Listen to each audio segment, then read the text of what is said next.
Sabrina, iha, magtapat ka nga sa akin. Buntis ka ba? Buntis? Nagpapatawa ho yata kayo na eh. Baka po sa kinain ko lang, kaya ako nagkakaganit. Oh! Anak, ilang araw na kitang napapansing ganyan. Ba't kaya hindi ka nilang magpatingin? Sasamahan kita sa bayan bukas para...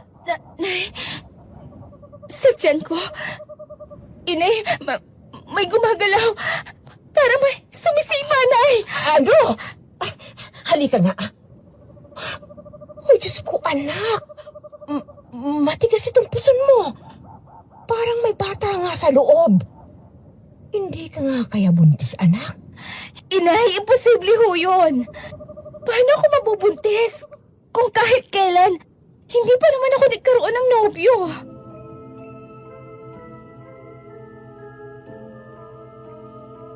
Ano ang gagawin mo kung isang araw may lumapit sa iyong isang napakagandang dalaga na humihingi ng tulong dahil siya raw ay buntis? Pero iginigiit niyang wala pa siyang karanasan sa pakikipagtalik. Maniniwala ka ba sa kanya o iisipin mong nababaliw na siya? Sabihin ang sagot mo sa comment section ng ating video at babasahin namin. At bago natin ipagpatuloy ang kwento, nais ko lang din idagdag na abangan ang bago nating channel, Miss Rose, na maghahatid ng mga kwentong horror tungkol sa mga aswang, mga nilalang ng gabi, at mga karanasang hindi maipaliwanag ng siyensya. Kung handa na kayong makinig sa mga kwentong magpapabilis ng tibok ng inyong puso, huwag kalimutang abangan ang Miss Rose. Magandang araw po sa inyo, Miss Anne, pati na rin sa lahat ng mga nakikinig dito sa channel ng Kwentong Takipsilim. Tawagin niyo na lamang po ako sa pangalang Jules, hindi ko po tunay na pangalan. 28 anyos at mula ako sa angkan ng mga babaylan. Dati ako nagtatrabaho sa isang BPO company pero kalaunan ay mas pinili kong rumakit bilang psychic sa isang sulok ng Quiapo noon. Nanggagamot ng may sakit, ng huhula, nagpapalayas ng masasamang sapit, at nagbibigay ng spiritual advice. Yan ang mga ginagawa ko noon kapag may kliyenteng lumalapit sa akin. Ang kwentong ibabahagi ko ay tungkol sa isa sa mga kasong hinding-hindi ko kailanman malilimutan. Nangyari ito noong taong 2005 nang dalawin ako ng dati kong katrabahong si Josa, kasama ang pinsan nitong si Sabrina. Hindi ko naman akalain ang kasong ilalapit pala nila sa akin noong mga panahong yon ay magiging mahalagang bahagi pala ng buhay ko. Pero bago ko nga pala ituloy ang pagsasalaysay, gusto ko lamang pong ipaalam sa mga kapwa ko listeners dito na ang kwento kong ito ay dito ko lamang ipinadala sa channel ng Kwentong Takipsilim at wala ng iba. Tanging sila lamang po ang binibigyan ko ng karapatang isalaysay ang kwentong ito. Kaya kung maririnig ninyo ito sa iba, sana ay pakireport na lamang po. Yun lamang po at ipagpapatuloy ko na ang storya. Oh, di ba sinabi ko na sa'yo, te, iwan mo na yung asawa mong batugan. Wala kang mapapala dyan. Tingnan mo itong baraha, oh. Puro kamalasan ang dala ng lalaking yan sa buhay mo. Mahal ko po kasi Baka pwede niyo po ako bigyan ng gayuba para bumait siya sa akin. Kahit pampaamo lang sana. Ay, nako ate, walang gayo-gayo sa lalaking tamad. Ang kailangan dyan, iwan mo at nang matauhan. Sige na, bayaran mo na yung tawa sa tula ko. May mga nakapila pa sa labas. Wala na ako magagawa kung ayaw mong makinig sa akin. Sige po, salamat po rito. Sana nga magbago na siya. Aba, bongga ka nga talaga rito, bakla. Ang haba ng pila mo sa labas. Halos mapuno na tong iskinita sa dami na nagpapahula sa'yo.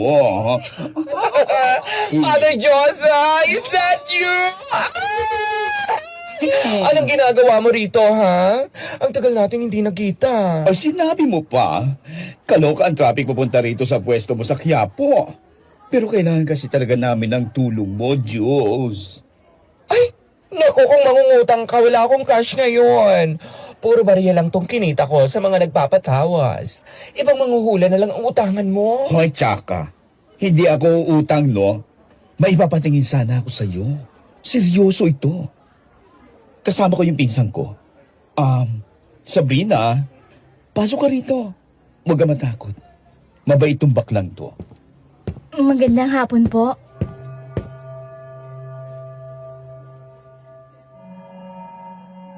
Miss Anne, noong mga sandaling yon talagang laking gulat ko nang makita ko ang dating team leader ko sa BPO company na pinapasukan ko noon. Si Josa.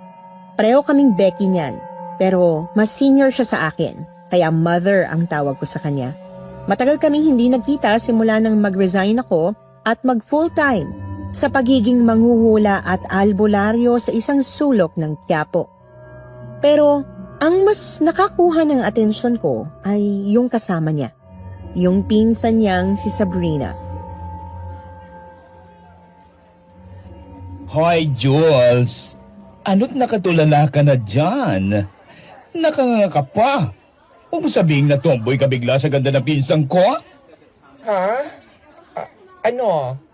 Kuya Jules, ano ka ba? Nakakaya naman sa kanya. Pasensya na po kayo dito sa pinsan ko. O baka naman may nakita ka na kagad kay Sabrina. Kaya ka nakatulala dyan. Oy, bakla. Sabi ko sa iyo, Sam, magaling to. Ha? Oo, tama. May kakaiba nga sa kanya. Miss Anne, sinasabi ko sa'yo, napakaganda niyang babae. Kahit Becky ako at may pusong mamon, napanganga talaga ako at halos matulala nang makita ko siya. Parang artista. Makinis, mahaba ang buhok at napakaamo ng mukha. Mas mukha pa nga siyang Josa kesa kay Josa eh. Pero, totoo rin naman ang sinabi ko kay Josa. Hindi yan basta palusot lang. Habang nakatingin ako kay Sabrina nung mga sandaling yon, biglang bumigat ang pakiramdam ko. Parang may malamig na hanging bigla na lang bumalot sa dibdib ko. Dahil sa taglay kong kakayahang makakita ng aura ng mga tao, agad kong napansin ang isang napakaitim at makapal na enerhiya na nakabalot sa buong katawan ni Sabrina. Hindi yon ordinaryong negative energy lang. Ibang klase yon. Mabigat, madilim, at hindi ko matukoy kung saan nagmumula. Doon pa lang alam ko na agad na may kakaiba sa kanya. Hali kayo. Maupo kayo rito sa tapat ko. Ano ho bang may paglilingkod ko sa inyong magpinsan? Anong gusto niyong ilapit sa akin? Jules, wala na kasi kami ibang malapitan. Kailangan na namin ng tulog mo dahil alam kong may kakayahan ka talaga sa mga ganitong bagay. Hindi ka lang basta manghuhula eh. Noon pa man ay naging saksi na ako sa mga kakayahan mo. Kaya naalala agad kita nang puntahan ako nitong pinsan ko. Tungkol saan ba ito? May nangaaway ba sa inyo? Kulang, barang? Sabihin niyo lang. Mabigat ang problema nitong pinsan ko, Pax. Buntis siya. Anong problema doon? Normal lang namang mabuntis ang magagandang babae, ha? Ba't sa akin mo siya dinala? Wala akong clinic dito. Manghuhula ako, hindi ho bigay ni mother. Ay, Jules. Makinig ka muna. Buntis si Sabrina. Pero, virgin pa siya. Ha? Ano ibig mong sabihin?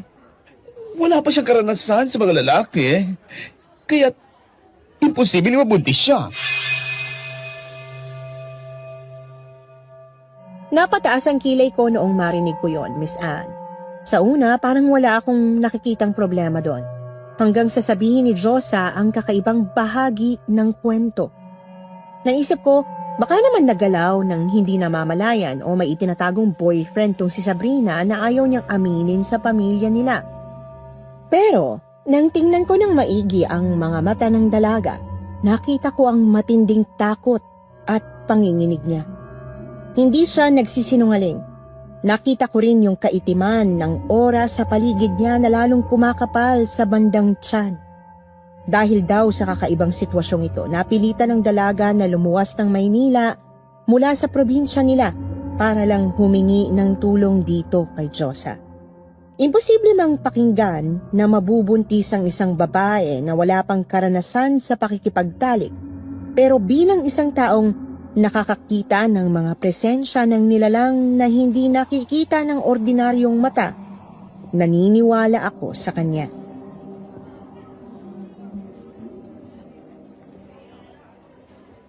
Sabrina, totoo ba itong sinasabi ng pinsan mo?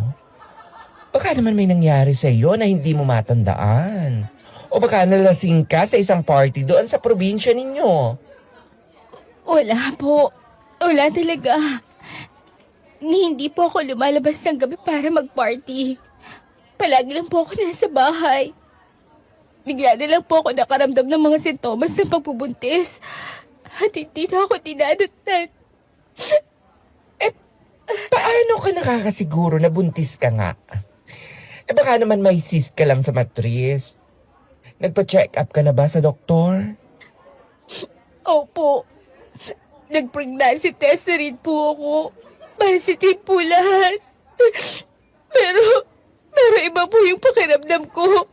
Parang hindi normal na batang nasa loob ko. Ibang-iba po ang bigat niya kumpara sa kwento ng mga kilala ko na buntis. Nagpa-ultrasound na rin po ako at nakumpirma ng doktor na buntis nga raw po ako. Diyos, ginawa na namin ang lahat bago kami magpunta rito. Uminom na rin si Sabrina ng kung ano-anong mga halamang gamot na nabibili dyan sa mga palengke sa Quiapo. Pero walang epekto. Talagang malakas ang kapit ng bata. Mother Diyos, ha? Delikado yung ginagawa ninyo, ha? Paano kung malason yung pinsan mo? Sabrina, wag mo nang uulitin yon. Mas gusto ko na pong mamatay kaysa iwal ko ano man to nasa loob ko. Ilang beses ko na pong sinubukan. Ginawa ko na po ang lahat ng paraan na naiisip namin. Ipinabugbog ko na nga rin ito sa hilot eh. Pero nandito pa rin siya. Kumakapit pa rin sa loob na sinapupunan ko. Parang ayaw niya umalis.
Mahirap kasing manghula kung ganyan ang emosyon ninyo. Nahaharangan yung enerhiya ko. Diyosa, isara mo nga yung kortina dyan sa pinto para hindi tayo maabala ng mga dumadaan. At ikaw, Sabrina, pumatong ka rito sa maliit na bangko. Ano gagawin mo, Jules? Makikita ba natin kung sino ang ama niyan? Tingnan natin kung ano talaga yung nakakapit sa loob ng tiyan niya. May tawas akong inihanda rito. Kailangan kong malaman kung sino o ano ang naglagay niyan sa kanya. Dahil sigurado akong hindi yan gawa ng ordinaryong tao.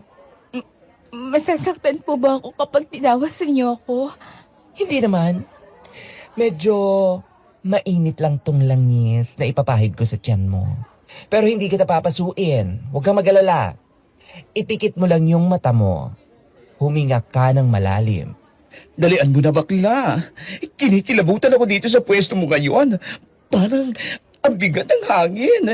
Para akong inuumbag sa dibdib. Manahimik ka muna, Mother. Nakakasira ka ng konsentrasyon eh.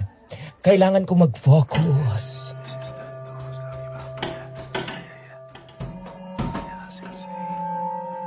Kinuha ko ang mga gamit ko para sa pagtatawas. Nagpatayo ako ng kandila sa ibabaw ng mesa at inilagay ang isang palangganang may tubig sa tapat ni Sabrina. Kumuha rin ako ng kapirasong hati ng isa pang kandilang itim at inilagay yon sa maliit na sandok. Saka ko yun idinikit sa apoy ng kandila para matunaw. Habang unti-unti yung natutunaw, sinimulan kong dasalan ang dalaga. Pero Miss Anne, hindi pa man ako nakakakalahati sa orasyon ko, isang malakas na ihip ng hangin ang dumaloy sa loob ng silid kahit sarado ang pinto. At noong ibuhos ko ang natunaw na kandila sa palangganang may tubig, doon ko natuklasan ang isang bagay na hindi ko inaasahan. Ang hugis na nabuo sa tubig ay hindi hugis ng normal na sanggol.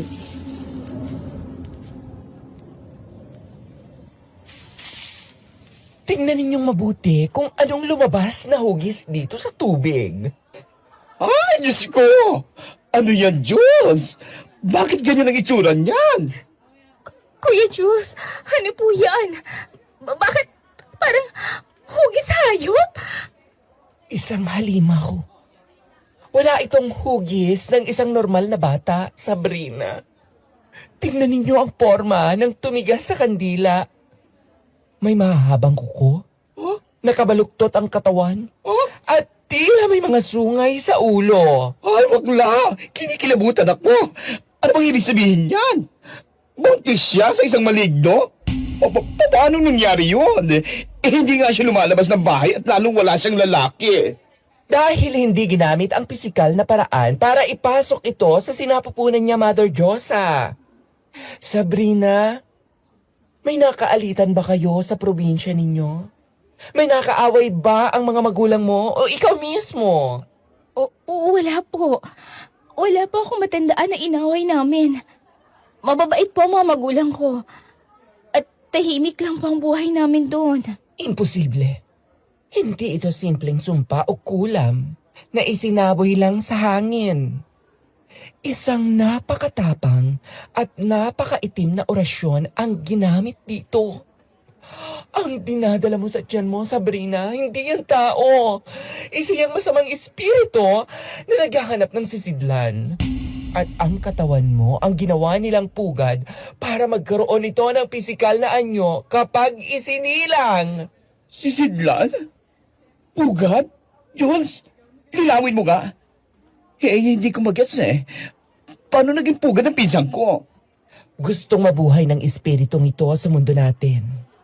Pero para mangyari yun, kailangan niya ng katawan ng tao. Ginamit nila ang sinapupunan ni Sabrina dahil malinis siya. Walang bahid ng kamunduhan. Virgin, sabi mo nga. Mas madaling kapitan ng maitim na orasyon ang mga inosente. Palagi silang pinupunteriya.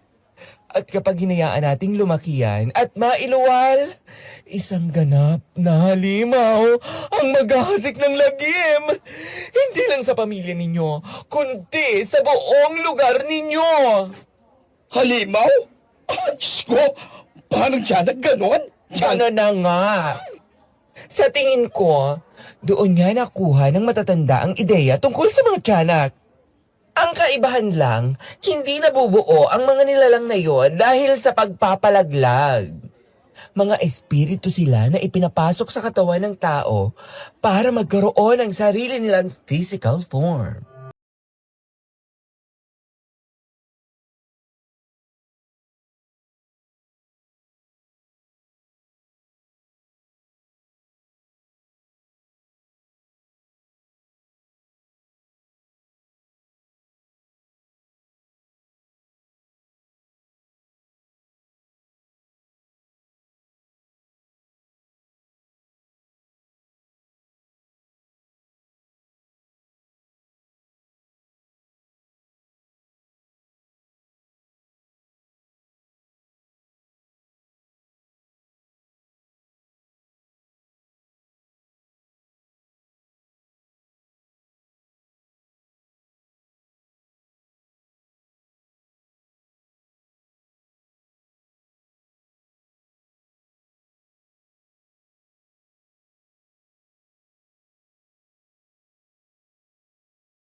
Awa niyo na po.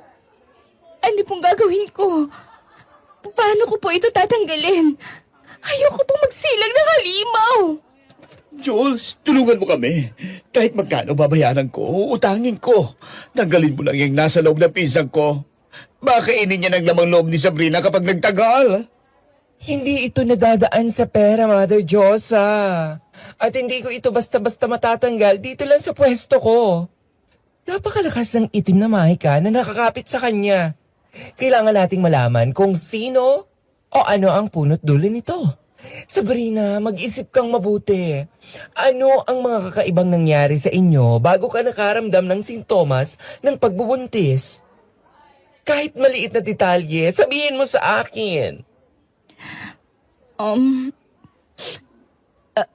baryo po namin, matagal na po kaming namumuhay ng tahimik doon. Pero nagsimula po ang lahat ng pagbabago nung may dumating na mga dayo. Mga dayo? Anong klaseng mga dayo? Isang relihiyosong grupo po. Hindi po namin alam kung saan sila nanggaling. Bigla na lang po silang dumating isang araw. Namigay po sila ng mga pagkain, gamot, at nag-alok ng libreng panggagamot sa mga may sakit sa baryo namin. Mababait naman pala eh. Tumutulong sa mga tao. Bakit sila ang pinaghihinalaan mo? Yun din po ang akala ng lahat nung una, Kuya Josa. Ang babait po nilang magsalita. Yung leader po nila, nakakumbinsi agad sa mga tao dahil nagpagaling siya ng ilang mga lumpo. At may malulubang sakit sa amin. Dahil doon, mabilis po sila nakapagpatay ng isang maliit na kapilya sa gitna ng baryo namin. At anong nangyari pagkatapos nilang magtayo ng kapilya? Unti-unti po nilang nahikayat ang halos lahat ng mga kapitbahay namin na sumapi sa kanila. Sabi po nila, sila raw ang magdadala ng tunay na kaligtasan. Pero habang dumarami ang sumasali, dumadami rin po ang mga kaibang patakaran sa baryo namin.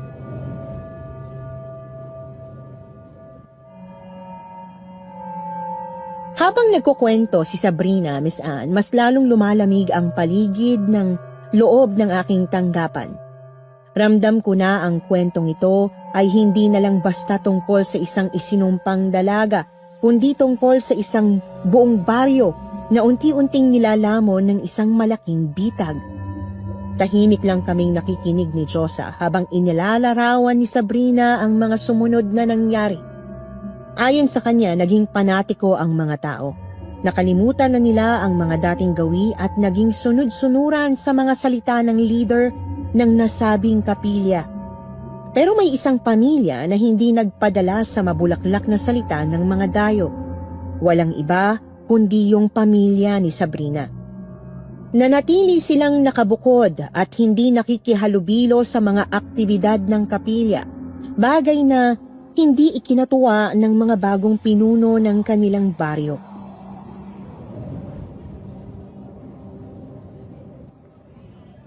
Ibig mong sabihin, kayo na lang ng pamilya mo ang hindi sumasapi sa grupo nila? Opo. Sabi po kasi ng Tatay Piduko, may iba siyang kutob sa mga dayong yon. Ayaw po kaming payagan ng tatay at ng nanay Elsa ko na lumapit man lang sa kapilya nila. Lalo na po nung nag-umpisa na ang mga kakaibang patakaran. Ano mga patakaran? Bawal mag-shorts? Bawal uminom ng alak? Ganyan naman sa mga ganyang samahan, hindi ba? Ay, Diyos ko. Ang tagal ko nang hindi nakakauwi doon. May mga nangyayari na ba ng mga ganyan? Hindi, kuya. Ang pinakamahigpit nilang utos, pagsapit ng 6:00 ng gabi, dapat po ay sarado na ang lahat ng bintana at pinto ng bawat bahay. Wala na pong pwedeng lumabas. Bawal na pong dumungaw. Bawal dumungaw? Bakit daw? Anong dahilang ibinigay nila sa inyo? Oras daw po yun ng malalim na pananalangin at paglilinis ng baryo. Kapag may lumabag daw po, mapaparusahan daw ng mga nagbabantay na anghel. Pero may mga gabi po na naririnig ko mula sa kwarto ko ang mga kalusko sa labas. Mga yabag na parang hindi sa tao. Minsan po parang may kumakalmot sa mga dingding namin at may sumisinghot-singhot sa siwang ng mga bintana. Pero kapag nilalabas naman ni tatay, wala naman siyang nakikita. Diyos ko, Sabrina. Bakit hindi kayo umalis doon? Nakakatakot naman pala doon sa lugar natin. Hindi po madaling umalis. Pinalibutan na ng mga tauhan ng kapilya ang mga labasan ng baryo. Wala na po nakakapasok at nakakalabas na hindi nila alam.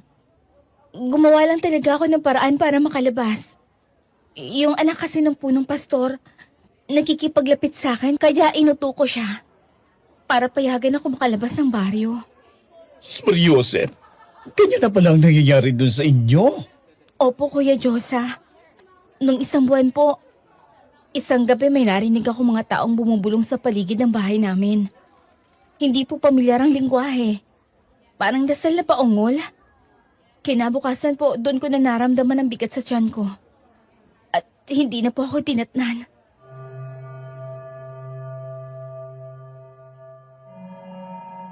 Doon na nagtugma ang lahat sa isip ko, Miss Anne.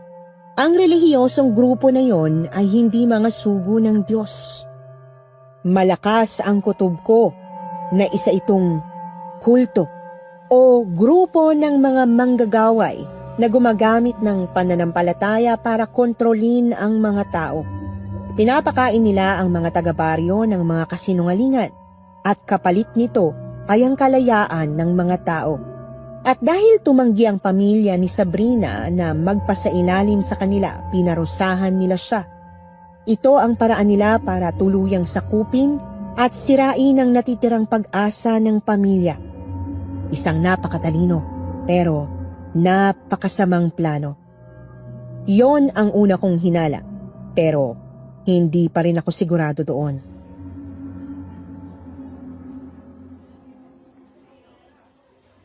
Jules, ano gagawin natin? Pwede ba nating dalhin siya sa ospital, si Sabrina, para ipa-opera? Ipahuiwa natin ang tiyan niya at ipatanggal niyang kung ano mang namumuo dyan sa loob niya. Ako, hinahiblad ako sa iyo, Diyosa, Mariosep. Nag-iisip ka ba? Kapag ginawa natin yan sa ospital, mamamatay si Sabrina. Hindi pisikal na sanggol ang tatanggalin mo, kundi enerhiya ng demonyo. Kapag giniwa ang tiyan niya nang hindi napapatay ang mismong sumpa, sasabog ang itim na mahika sa katawan niya. Baka pati mga doktor madamay. Ibig po sabihin, wala na pong pag-asa. Mamamatay na po ba ako, Kuya Jules? Hahayaan ko na lang po ba na kainin ako ng halimaw na tumula sa loob? Hindi ako papayag na mangyari yon. Ang problema, hindi sapat ang kakayahan ko kung nandito lang tayo sa Maynila. Ang ugat ng sumpang ito ay nasa baryo ninyo. Ang gumawa ng orasyon ay naroon. Habang patuloy silang nagdadasal sa kapilya nila, patuloy na lalakas ang nilalang sa tiyan mo. So ano plano mo? Ipapabarangay natin sila doon? Magpapadala tayo ng pulis? Hindi uubra ang pulis sa kanila. Baka sila pa ang unang mamatay doon. Wala silang laban sa itim na mahika. Ano nga? Huwag mo sabihin pabayaan na lang natin tong pinsang ko, Jules. Alam kong magaling ka. Gumawa ka ng paraan. Parang awa mo na. Iligtas mo ang pinsang ko.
ninyo.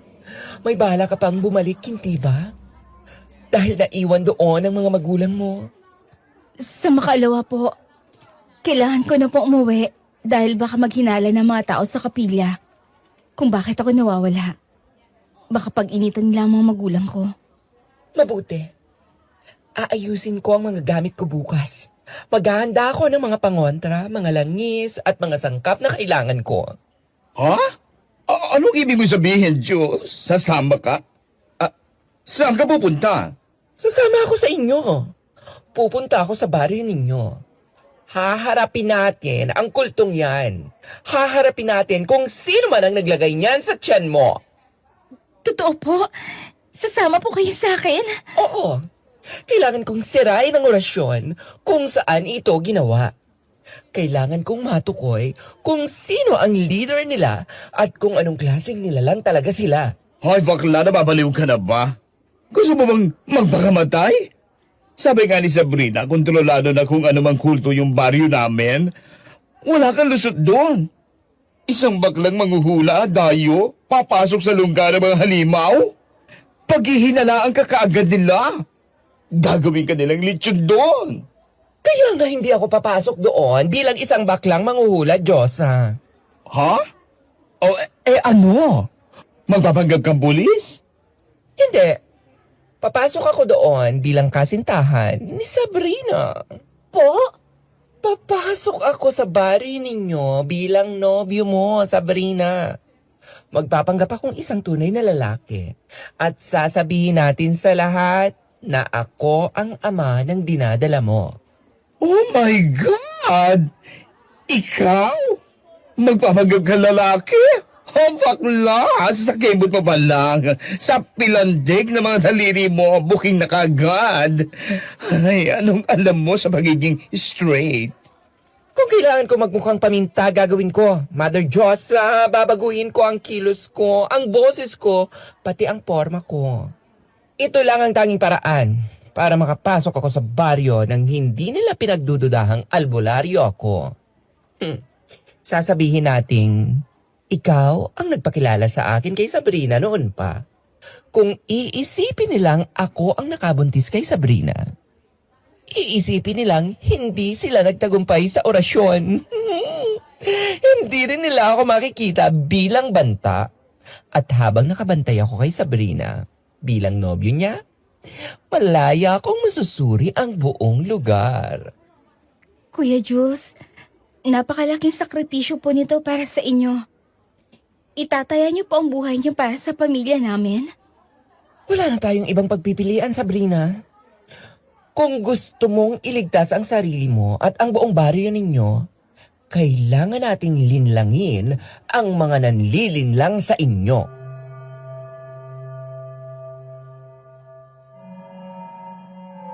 Miss Anne, yon ang pinakamabigat na desisyong ginawa ko sa buong buhay ko. Alam kong hindi magiging madali.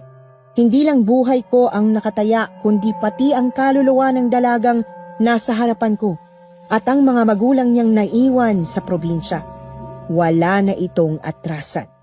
Kailangan kong ibaon ang pagiging Jules na Becky mula sa Quiapo at kailangan kong bumuo ng bagong pagkatao, isang lalaking matapang na handang protektahan ang kanyang mag-ina. Kahit pa ang kalaban namin ay mga nilalang na matagal nang naghihintay sa dilim.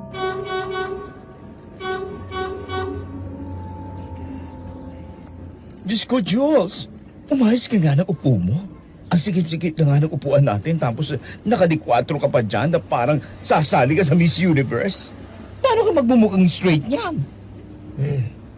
Oh, ganyan ba? Ganyan ba ang upong lalaki, pare? Astig ba? Ay, ewan ko sa'yo, bakla. Mukha kang tambay na inabot ng 3 araw sa inuman. Huwag hindi ganyan. Ibaba mo yung balikat mo. Relax. Nakakaloka ka. Baka pagbaba natin ng trangkahan ng baryo mahalata agad nila na hindi ka tunay na lalaki.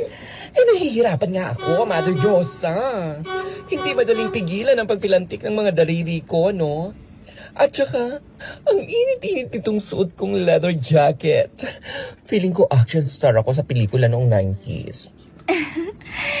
Kuya Jules, pwede naman pong hubarin niyo muna yan. Mamaya pa naman po tayo makakarating sa probinsya namin. Naku Sabrina, nag-iensayo na ako. Kailangan, pagtapak pa lang natin sa lupa ng baryo ninyo. Ako na si Julio. Ang tigasin mong nobyong mula Maynila. O, di ba? Practicein natin. Babe, ano? Nagugutom ka na ba? Gusto mo ibili kita ng mainit na kape dyan sa kanto? Jules! Ano ba yung boses mo? Para kang sinigmuraan sa tiyan. Ay, tigil-tigilan mo nga yan. Pinagtitinyanan tayo ng mga tao rito sa bus eh. Sira ulo ka, Mother Diyosa. Nagpa-practice nga yung tao eh. Sabi ko naman sa'yo, kailangan ko magmukhang tunay na min. Paano ako maninindigan bilang boyfriend nitong si Sabrina kung boses pusa ako? Eh kasi naman, para ka nasusuka. Ay! Kuya Jules, ayos lang po yan. Kahit normal na boses niyo lang po. Basta ang mahalaga naman ay yung sasabihin natin sa kanila. Naku Sabrina, wag mo na akong tawaging kuya. Mula ngayon, Jules na lang. O kaya, babe. Ay, tsaka. Ayoko pala nun. Ano na lang, love, honey, baby, mahal. Ano bang maganda? Alam niyo po, ang totoo, kanina pa ako kinakabahan. Pero kapag nagbibiro kayo, gumagaan po yung pakiramdam ko. Yun naman ang mahalaga eh. Ang mapangiti kita. Ayokong nai-stress ka kasi nakakasama yun sa inyo ng kung ano mang nasa loob mo. Sagot kita, Sabrina. Akong bahala sa'yo. Tsaka ang ganda mo lalo, kapag umingiti ka. Pero, wag mo na rin akong ipo, okay? Dapat masanay ka ng umaktong magjowa tayo.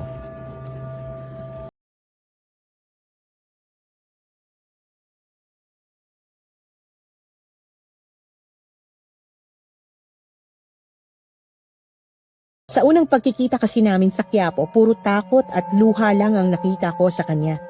Pero habang nasa biyahe kami, ginawa ko ang lahat para pagaanin ang loob niya. Kung ano-anong pagpapatawa ang ginawa ko para lang ma-distract siya. At nakakatuwa kasi unti-unti na siyang nagiging komportable sa akin. Sa totoo lang, kahit Becky ako, may nararamdaman akong kurot sa puso ko nang makita ko siyang tumawa. Napakaganda niya talaga. Pero agad ko ring pinaalalahanan ng sarili ko na nandito ako para sa isang misyon. Para iligtas siya at ang pamilya niya, hindi para lumandi. Lalo na at hindi naman ako tunay na lalaki.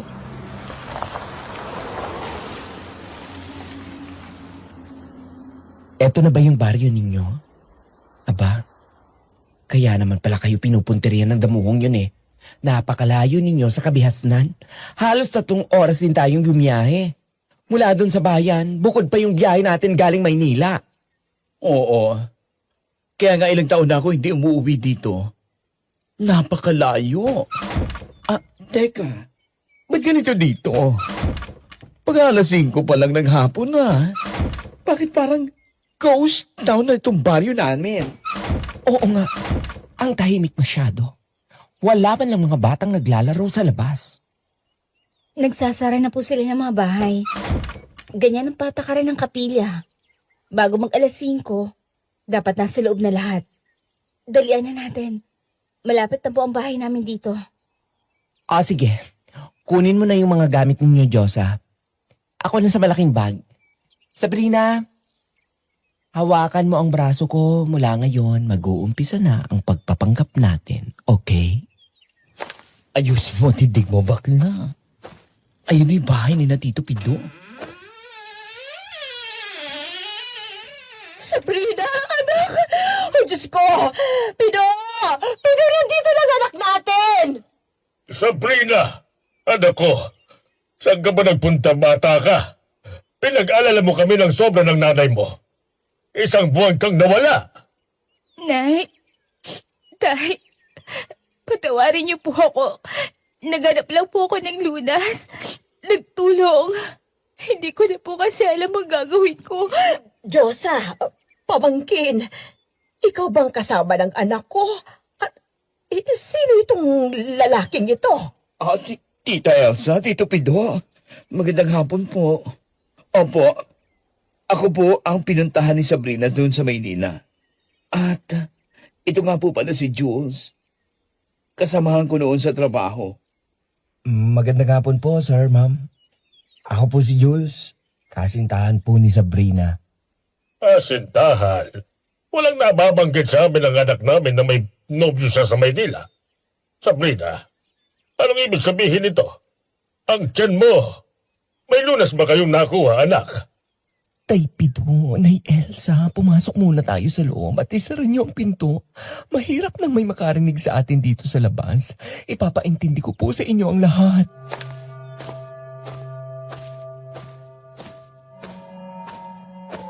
Agad kaming pumasok sa loob ng bahay ni na Sabrina at siniguradong nakakandado ang lahat ng pinto at bintana. Dahil alam naman pala ni na Tatay Pido at Nanay Elsa ang totoong kondisyon ng anak nila bago pa man ito tumakas, hindi na kami nagpaligoy-ligoy pa. Ipinagtapat ko sa kanila ang buong katotohanan. Kung ano ako, kung ano ang natuklasan ko sa tawas, at kung ano talaga ang nasa loob ng sinapupunan ni Sabrina. Ipinaliwanag ko rin ang plano naming pagpapanggap bilang magkasintahan para protektahan ang anak nila laban sa kultong namumuno noon sa baryo nila. Oh, Diyos ko, isang halimaw ang nasa sinapupunan ng anak ko. Pido, ano nang gagawin natin? Sinasabi ko na nga ba't may hindi magandang balak ang mga dayong nagtayo ng kapiliyang yan? Mga demonyo sila. Kaya pala halos araw-araw nung unang linggo matapos umalis si Sabrina, pabalik-balik dito mga tauhan ng kapilya. Hinahanap ka nila, anak. Hinahanap nila si Sabrina? Sinasabi ba nila kung bakit? Ini-question nila kami kung bakit daw lumabas ng baryo si Sabrina nang walang paalam. Kaysa delikado raw, kaysa hindi raw siya mabibigyan ng basbas ng kaligtasan kapag lumayo siya. Halos halugugin nila ang buong bahay namin para lang siguraduhin wala siya rito. Mabuti na lang at hindi pa nila alam na nagdadalang tao ang anak namin nung umalis siya.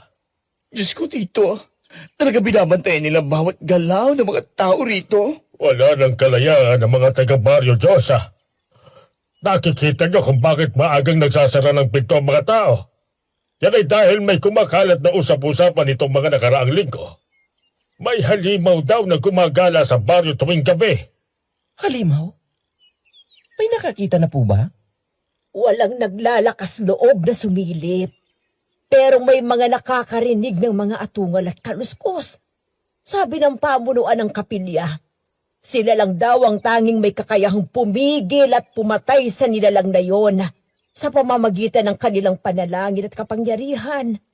Kaya gabi-gabi, nagro-ronda ang mga tauhan nila sa labas na para bang nagbibigay sila sa amin ng proteksyon. Proteksyon? Gumagawa sila ng sarili nilang halimaw sa labas para takutin ng mga tao. Habang patago silang gumagawa ng isa pang halimaw sa loob ng tiyan ng anak ninyo. Napakatalino ng laro nila. Pero hindi ako papayag na magtagumpay sila. Jules, natatakot ako. Paano kung hindi umubra ang plano natin? Paano kung malaman nilang nagtagumpay sila sa paglalagay ng halimaw sa sinapupunan ko? Paano kung... Hindi mangyayari yon. Siyempre, bago pa tayo pumunta rito, inusalan ko na ng orasyon yung nasa sinapupunan mo. Hindi nila malalamang hindi tao ang dinadala mo. Dahil maglalabas yan ng amoy na tulad ng mga normal na sanggol.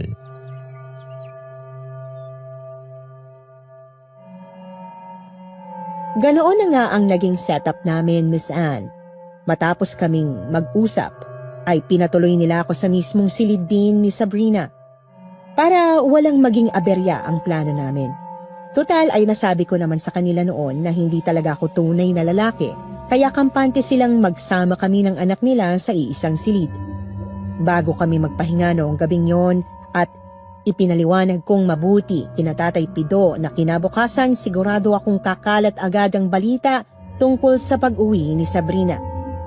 Maigpit kong ibinilin sa kanila na kapag may nagtanong, dapat nilang palabasin na napilitan lang umalis si Sabrina papuntang Maynila para puntahan ako dahil natatakot siyang sabihin sa kanila ang tungkol sa amin. Na noon pa man ay may relasyon na talaga kami at madalas nagpapalitan ng sulat. At dahil naputol ang ugnayan namin ay napilitan siyang puntahan na nga ako. Kailangang maging perpekto ang kwento para walang makahalata. At hindi naman ako nagkamali. Kinabukasan ng umaga, mabilis na kumalat ang balita na nakauwi na si Sabrina. At hindi pa man kami nakakapag-almusal ng maayos, may kumatok na sa pintuan.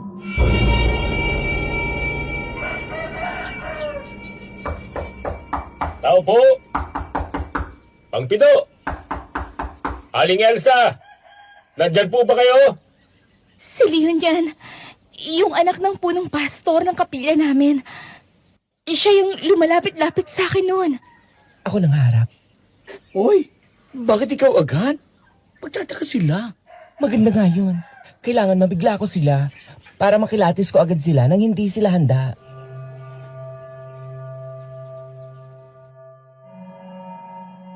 Hindi na kumontra pa sina Diyosa at ang buong pamilya ni na Sabrina nang tumayo ako mula sa hapag at diretsong binuksan ang pintuan ng bahay.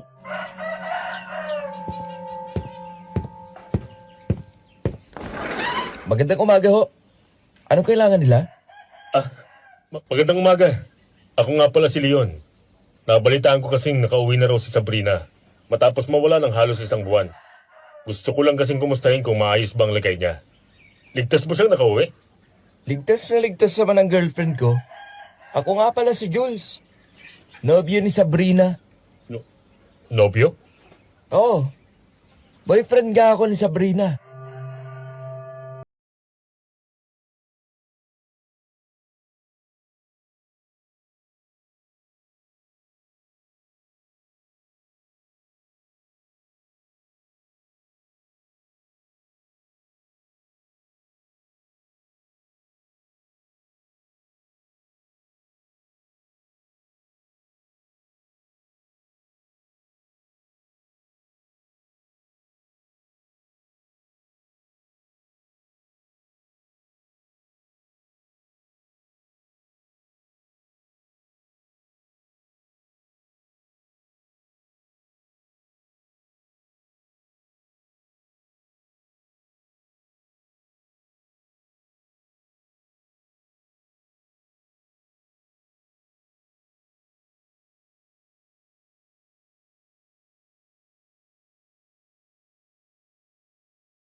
Sino kaya yung kumakatok sa ganyang oras? Naku, Tito. Baka yung mga aswang na yan.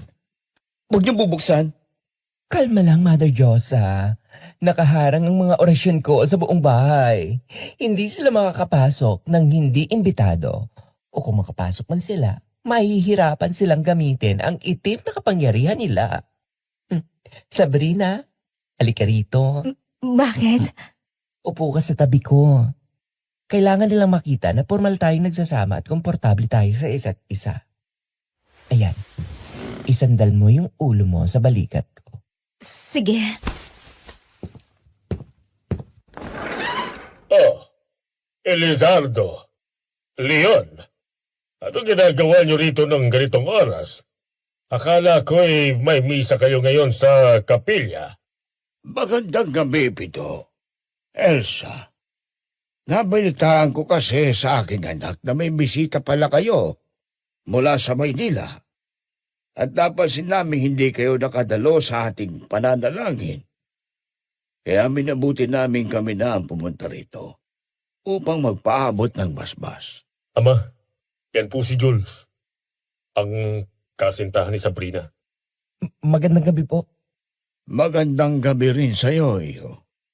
Ako si Elizardo. Ako ang punong pastor sa kapilya nitong baryo.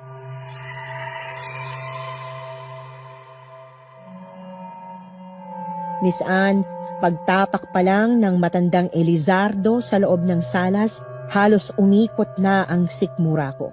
Kung gaano kabaho si Leon noong umaga, triple yung sangsang na dala ng tatay niya.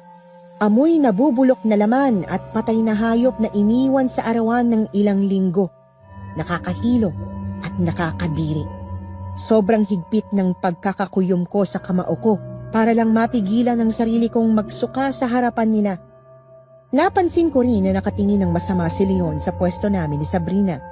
Halatang naiinis siya na nakaakbay ako sa dalaga at nakasandalito sa dibdib ko. Bukod kina Leon at Mang Elizardo, may ilang taga-baryo rin silang kasama na pumasok sa bahay. Mga deboto na siguro sa kapilya nila. At isa na roon ang isang babaeng nakangiti ng malaki habang nakatingin sa akin.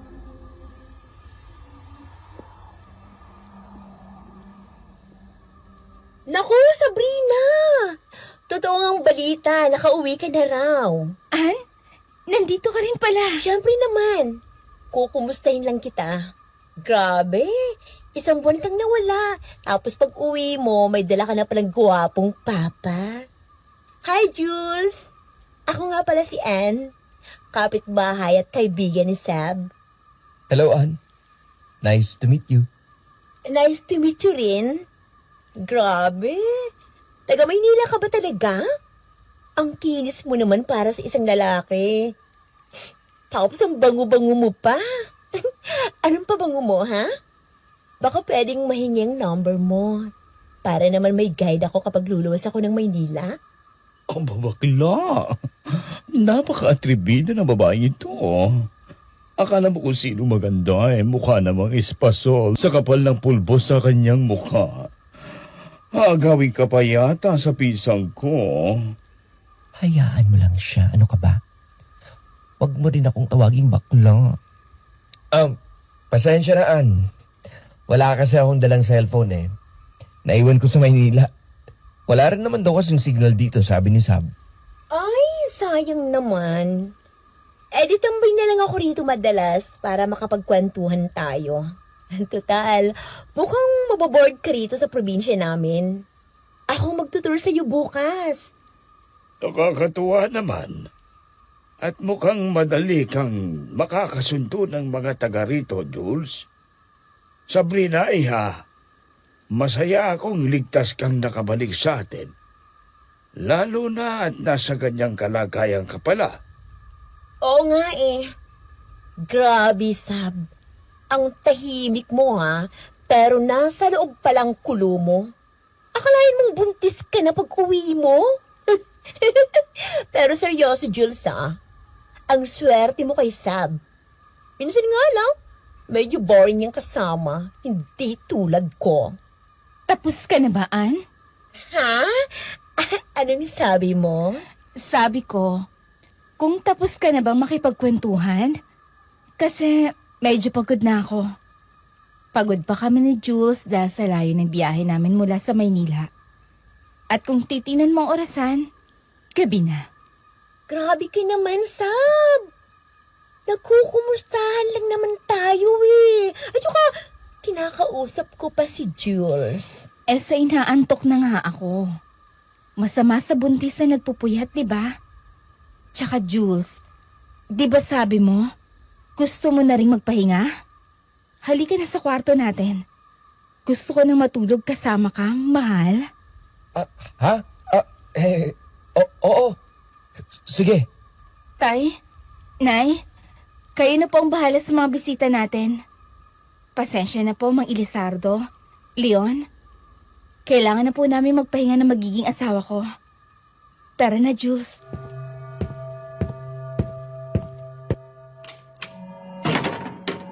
Miss Anne, hindi ko alam kung matatawa ba ako o mapapanganga sa ginawa ni Sabrina.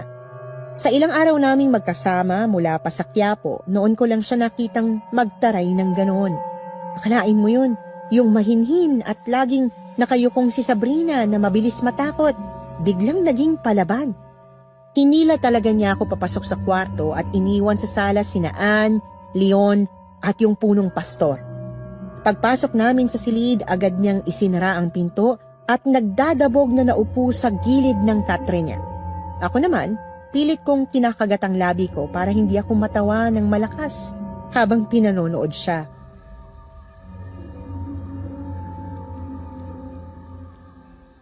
Aba, iba rin.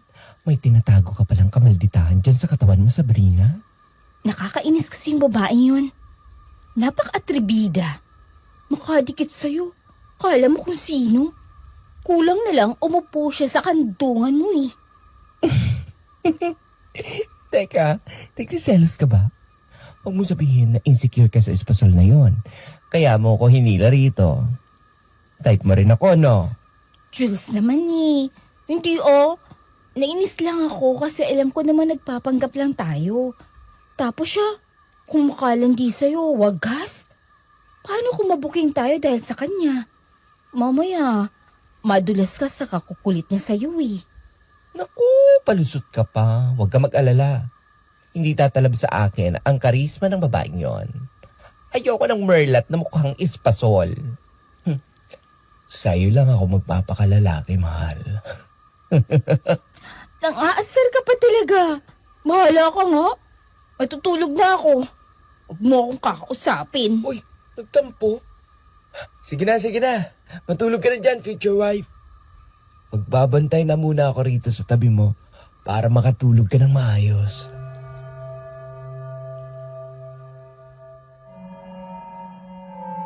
Kahit nakatalikod siya sa akin at nakabalot ng kumot, alam kong naiinis pa rin siya. Pero imbis na mainis din ako, natuwa pa nga ako. Ibig sabihin kasi noon lumalakas na yung loob niya. Hindi na siya yung Sabrina na natatakot lang palagi at walang magawa kundi umiyak. Kahit paano, lumalaban na siya. Kinabukasan maaga kaming nagising. Napansin ko agad na seryoso ang mukha ni na Tatay Pido at Nanay Elsa habang nagkakape kami sa kusina. Nakaupo rin doon si Josa na mukhang puyat at balisa. Nang makita nila kami ni Sabrina na lumabas ng kwarto, agad silang nagsenyasan na lumapit kami sa hapa.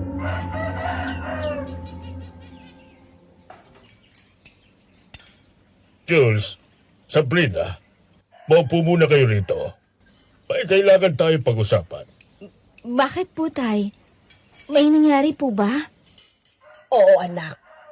Kagabi kasi, pagkapasok ninyong dalawa sa kwarto, nagtagal pa ng halos kalahating oras sina Elizardo dito sa salas. Aba talaga namang ang kakapal ng apog ng mga yun, ha? Naku bakla, sinabi mo pa. Ang tatalim ng tingin ng Leon sa pintuan nyo kagabi. Kung nakakamatay lang ang tingin nun, paniguradong naging abo na kayo doon sa loob ng kwarto. At saka yung Anne, irap ng irap kay Tita Elsa. Ano pong pinag-usapan ninyo, Tay?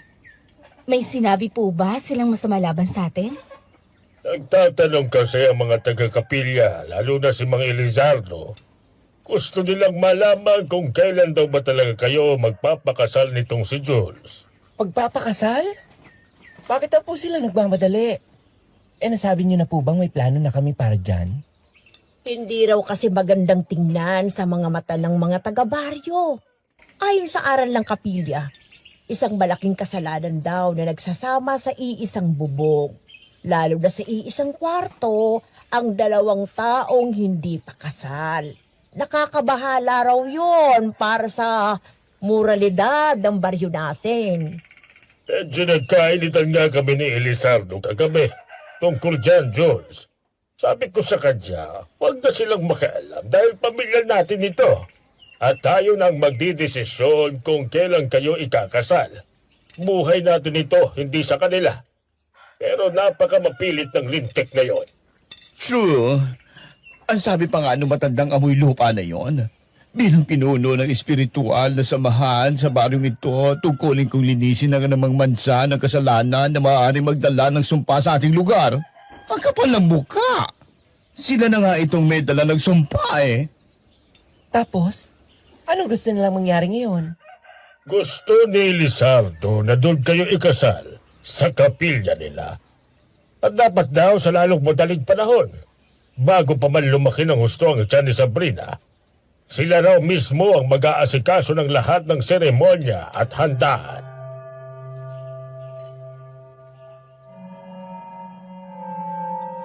Nang marinig ko yon, Miss Anne, biglang tumayo ang mga balahibo ko sa batok.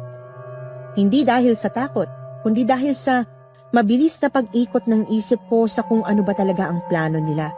Sa panlabas, mukhang concerned lang sila sa moralidad naming dalawa ni Sabrina, pero alam kong may mas malalim at mas madilim silang motibo sa likod ng pagmamadali nilang ito. Imposibleng hindi nila napansin ang mga nakasulat na orasyon ko sa mga hamba ng pinto at bintana kagabi. Ang mga halimaw na tulad nila ay napaka-sensitibo sa ganoong klaseng mahika at proteksyon. Sigurado kung alam na nilang may presensya ng taong may kakayahan sa loob ng bahay ni na Sabrina at gumagawa sila ng paraan para sirain ang mga harang na yon. Nakakatunog na sila na hindi ako simpleng lalaki lang mula sa Maynila. Hindi nga ako nagkamali sa hinala ko, Miss Anne. Hindi nila pinalagpas ang gabing yon para magpadala ng mensahe. Pagsapit ng hating gabi, habang mahimbing na sanang natutulog ang lahat, biglang nag-iba ang ihip ng hangin. Mula sa malamig na simoy, naging maalinsangan ito at may kasamang napakabantot na amoy. Amoy ng bulok na karne at malansang dugo. Tapos, nagsimula na ang mga kaluskos.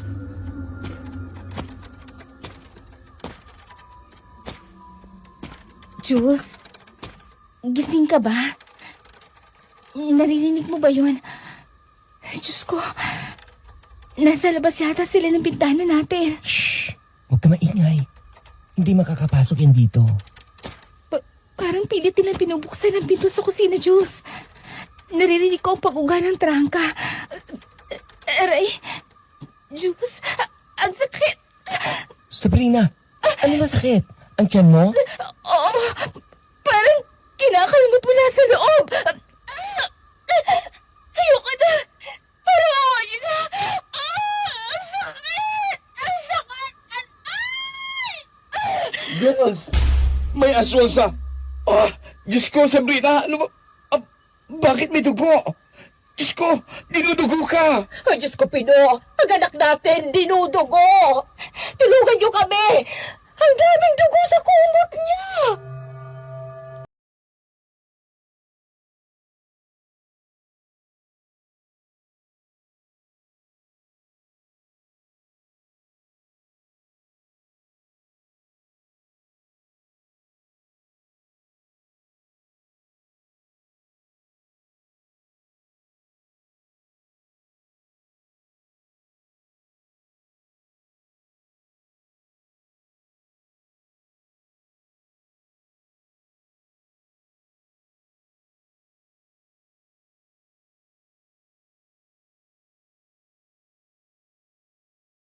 Hindi ako papayag. Walang pwedeng manakit sa kanya habang nandito ako. Oh, Diyos ko, bakla. Ano gagawin mo? Huwag ka lalabas. Aswangan nandoon sa labas, bakla ka. Hindi ka action star, baka lapain ka ng mga yan. Bitiwan mo ako, Diyosa. Hindi ako papayag na saktan nila si Sabrina ng harap-harapan. Papatayin ko nga limo na yon. Ano? Diyos! Ano bang... Bantayan niyo si Sabrina. Huwag niyo siyang lilingatan ng tingin. Baka masalisihan tayo. Miss Anne, maski ako, nagulat sa sarili ko. Yung boses ko noon, hindi na ipit. Kusang lumabas sa lalamunan ko ang ganoon kalalim at katapang na tono. Maging si Diyosa ay natigilan at kusa akong binitiwan dahil sa gulat. Wala na akong pakialam. Ang alam ko lang nung mga oras na yon, gusto kong protektahan si Sabrina. Agad akong naglakad papunta sa kusina at hinablot ang itak ni Tatay Pido na nakasabit sa dingding. Ang hindi nila alam, pagkarating pa lang namin sa baryong ito, palihim ko ng inerosyonan at binasbasan ng lahat ng pwedeng maging sandata sa loob ng bahay nila. Umiilaw yon ng kulay asul sa paningin ko, tanda ng basbas ng aking mga ninunong babaylan. Paglabas ko ng pinto, saktong nakatapat ko ang nilalang na pilit sumisira sa dingding ng bahay nila Sabrina. Miss Anne, napakalaki nito. Mukha siyang aso na kasing laki ng isang baka, pero ang mga mata nito ay kulay pulang nagliliyab sa dilim. Puno ng itim na buhok ang buong katawan at ang mga ngipin nito ay kasing tulis ng mga patalim. Umungol ito at akmang dadambahin ako. Iwinasiwas ko naman agad ang itak na may basbas. Nang tumama ang talim nito sa hangin na malapit sa mukha ng aswang, umusok ang balat nito na parang napasok. Napaatungal ito sa sakit at mabilis na tumalon palayo. Nagtatakbo patungo sa masukal na bahagi ng kakahuyan. Hinihingal ako habang nakatayo sa labas. Hawak pa rin ng mahigpit yung itak. Doon naman eksaktong pumasok sa bakura namin ang grupo ni na Leon. May mga dalang sulo. Mukhang mga galing sa pagroronda.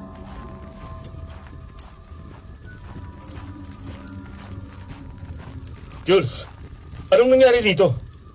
Narinig namin ang atungal ng halimaw. Ligtas ba kayo? Ligtas kami, Leon. Naitaboy ko ang halimaw. Kung gusto niyong kabulin, sa banda ron siya tumakbo. Napakaswerte mo, Jules. Bihira ang nakakaharap ng buhay. Sa nilalang na yon. Mabutit nakaligtas ka. Hindi ito swerte, Leon. Talagang naitaboy ko siya dahil hindi ko hayaang may masaktan sa pamilya ko. Kahit ano pang itsura ng halimaw na yan, kayang-kaya ko siyang patayin kung kailangan. Nakakabilib ang tapang mo, ah. Pero isang payo lang, Jules. Sa susunod, hayaan mo na kami mga miyembro ng kapilya ang humarap sa nilalang na yan. Kami ang may basbas ng kaligtasan. Baka kasi sa susunod na harapin mo yan, maubos ng swerte mo. Huwag kang mag-alala. Kung sakaling makakaharap ko ulit ang halimaw na yan, sisiguraduhin kung papatayin ko na siya at hindi na siya makakatakbo pa.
Nagdala ako ng prutas para sa'yo.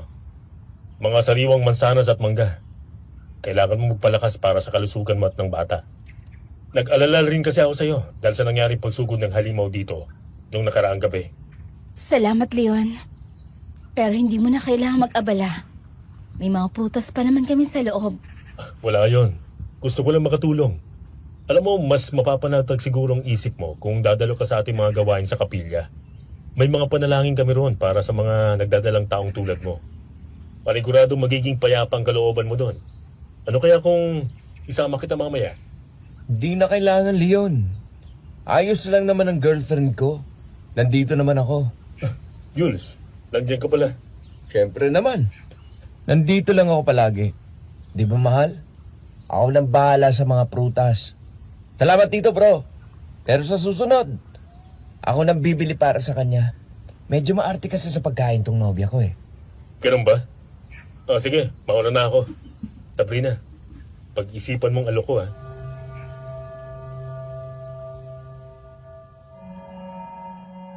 Hindi ko inalis ang pagkakaakbay ko kay Sabrina kahit noong mawala na si Leon sa harapan namin. Tuwing nangyayari ang ganon, Miss Anne, talagang umaapaw ang selos sa sistema ko. Bakla man ako dati sa paningin ng marami, pero kapag nakikita ko si Leon na sinusubukang kaamuin at siluin si Sabrina, kumukulo ang dugo ko. Kunwari ay bahagi lang ng pagpapanggap namin ng pag-akbay ko o ang paghawak ko sa kamay niya, pero sa totoo lang, gusto ko lang iparamdam kay Leon na sa akin si Sabrina at wala siyang karapatang lumapit. Ang hindi ko alam, napapansin din pala ni Sabrina ang tila mga pagbabago sa kilos ko. Jules, Nakakairita talaga mukha ng lalaking yun. Nakukuha pa niyang ngumiti, samantalang napakabobo naman niya. Buisit. ang higpit ng hawak mo sa kamay ko, Jules. Pwede bang kumalma ka? Ay sorry. Pasensya na. Nadala lang ako ng inis ko. Baka kasi mamaya, pilitin ka pa niyang isama sa lungga nila. Ayos lang. Actually, nakakapanata nga ng loob ang ginagawa mo.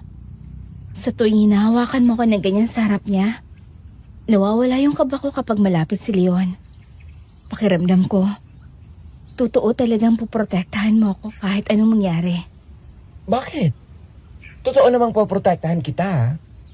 Kaya nga ako sumama rito, di ba? Para malunasan natin yung problema mo. Sana talaga. Totoong lalaki ka na lang. Siguro, ang swerte na magiging nobya o asawa mo.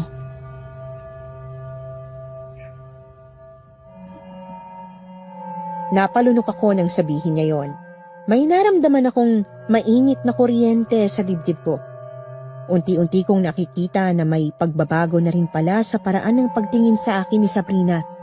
Habang tumatagal ang pananatili namin doon, lalo kaming nagiging malapit sa isa't isa. Madalas kaming magkausap sa gabi, lalo na kapag hindi siya makatulog dahil sa takot na baka bumalik yung halimaw.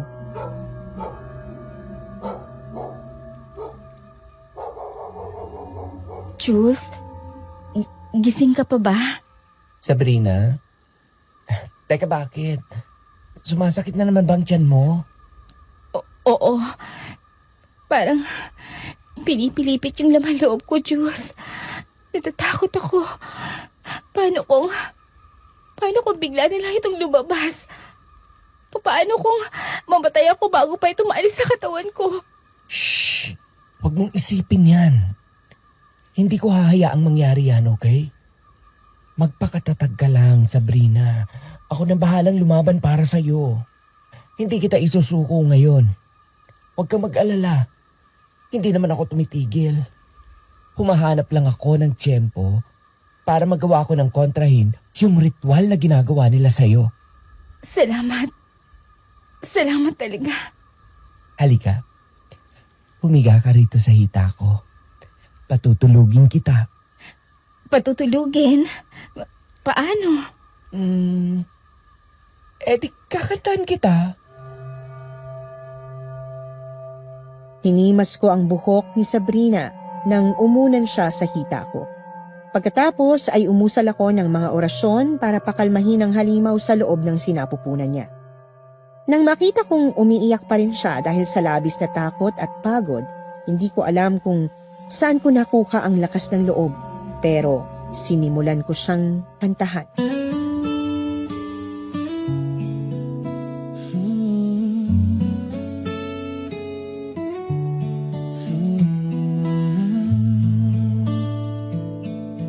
Umiyak ka na naman. Pwede bang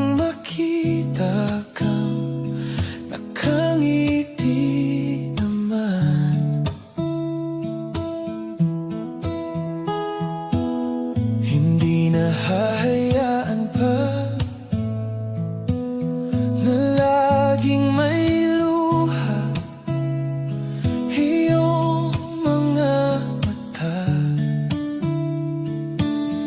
Nandito lang ako.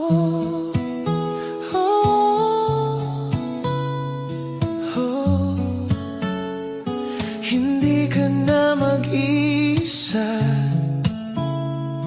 kasama mo ako. Sa tuwing ika'y natatakot, maalala mo sana na meron kang ako. Papawiin ang iyong kaba, yayakapin ka hanggang sa gumaan ang iyong dala. Nandito lang ako.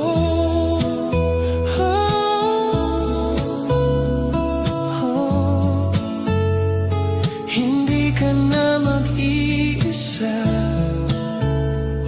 kasama mo ako. Yayakapin ka lagi, kahit sa dilim. Hindi pababayaan ikaw mag-isa. Balutin man ng matinding lagim, kahit sarili ay iaalay ko pa. Nandito lang ako.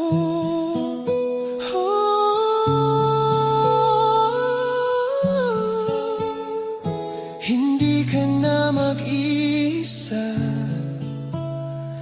kasama mo ako. Hindi mo kailangang maging matapang kung di mo na kaya ako ang sandalan. Kahit gaano pa kalayo, kailangang lakbayin. Asahan mong ako'y di aalis sa iyong piling.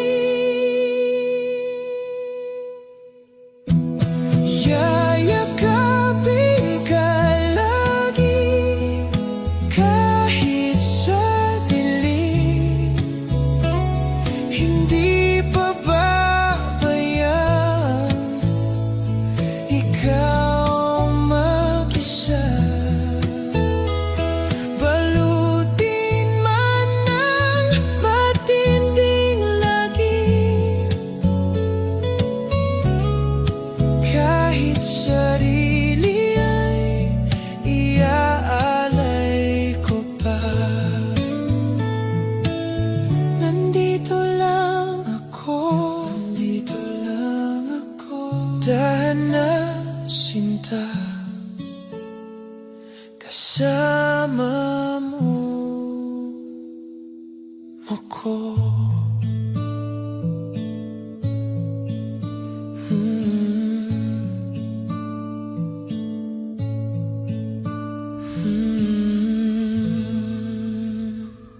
Jules, ang ganda pala ng boses mo. Naku, pinatulog lang kita. Baka umulan bukas dahil sa boses ko. Hindi, totoo. Ang sarap pakinggan. Parang idinuduyan ako.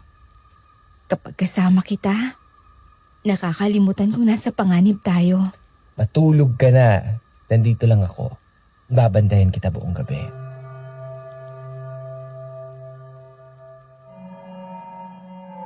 Sa mga gabing tulad noon, mas lalo kong naramdaman kung gaano siya kahalaga sa akin. Hindi na lang ito tungkol sa trabaho o sa pagtulong ng isang albularyo sa isang kliyente. Mahal ko na yata siya, Miss Anne. At ang isiping pwede siyang mapahamak ay mas masakit pa kesa sa anumang sugat na pwedeng ibigay sa akin ng mga halimaw. Ngunit habang nagiging matatag ang ugnayan namin sa loob ng bahay, mas lalo namang nagiging malala ang sitwasyon sa labas. Dahil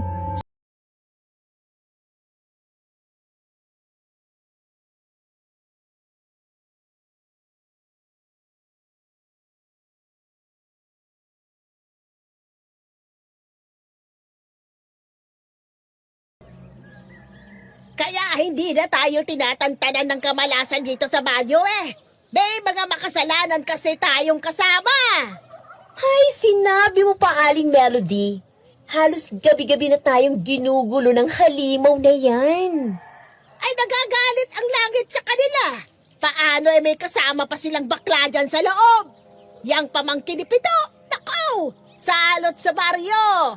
Dinudumihan nila ang malinis na pamumuhay natin dito. Kung sa kapilya sila namamalagi, sana ligtas na tayong lahat. Mga buwisis na chismosang to. Tuwagin mo naman akong salot. Kung may salot dito, yung mga mukha nilang parang hindi naman lang naaambunan ng biyayang kagandahan. Pigilan niyo ako.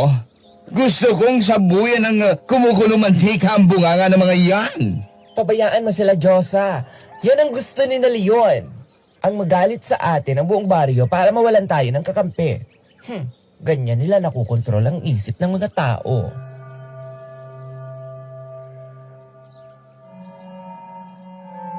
halos isumpa na kami ng buong baryo, Miss Anne. Unti-unti na kaming napag-iinitan.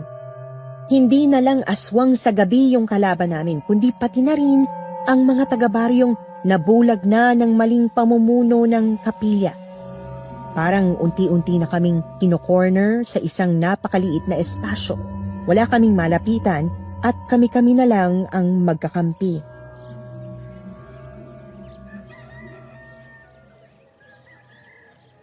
Ay, pero nakakagigil talaga yung mga yun eh.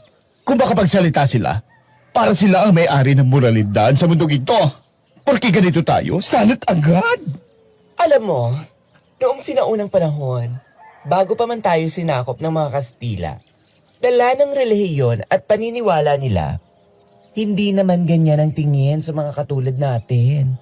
Ang mga lalaking kumikilos o kung manamit ay parang babae, hindi itinuturing na makasalanan o kahiya-hiya. Talaga, Jules? Paano sila titingnan kung ganon? Iginagalang sila, Sabrina. Marami sa kanila ay tinatawag na mga babaylan. Sila ang nagsisilbing espiritual na pinuno, mga manggagamot at tagapayo ng kanilang mga komunidad. Sila ang may direktang koneksyon sa mga anito sa kalikasan, kaya itinuturing silang makapangyarihan. Bongga pala tayo noon, te. Akala ko talaga noong paman ay ampi-ampihan na tayo. Why hindi, Diyosa? Sa katunayan, ayon sa kwento ng lola ko, ang ilan sa mga ninuno namin ay mga kilalang babaylan sa kani-kanilang tribo. Ipinanganak kaming may dalang tungkulin. Ang maging tulay sa pagitan ng mundo natin at ng mundo ng mga espiritu. Kaya itong nararamdaman ko, itong kakayahan kong makakita ng hindi nakikita ng mga normal na tao, alam kong hindi ito sumpak. Pamana ito, galing sa mga ninuno ko. Kaya pala, ganun ka nalang katapang na harapin ang mga nangyayari dito. Ngayon ko lang naintindihan na malalim palang pinaghuhugutan mo. Salamat talaga, Jules, ha? Salamat. Kasi ikaw ang naging pag-asa ko.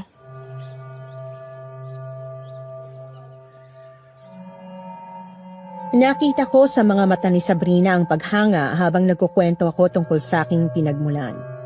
Sa mga sandaling yon, parang pansamantalang nawala ang takot niya. Ngunit alam ko na hindi sapat ang mga kwento para iligtas kami sa panganib na paparating. Kailangan ko nang sabihin sa kanila ang lahat ng nalaman ko mula sa aking mga palihim na investigasyon. Hindi nila alam mula nang dumating ako sa baryo. Hindi naman ako tumigil na maghanap ng lunas sa nangyayari kay Sabrina. Gumagawa ako ng sarili kong mga ritual at orasyon para mabigyang linaw ang tunay na kulay ng grupong yon sa kapilya. Nanahimik lang ako dahil ayokong mapahamak siya. Pero ngayong sigurado na ako sa lahat, kailangan ko nang sabihin sa kanila ang lahat ng nalalaman ko.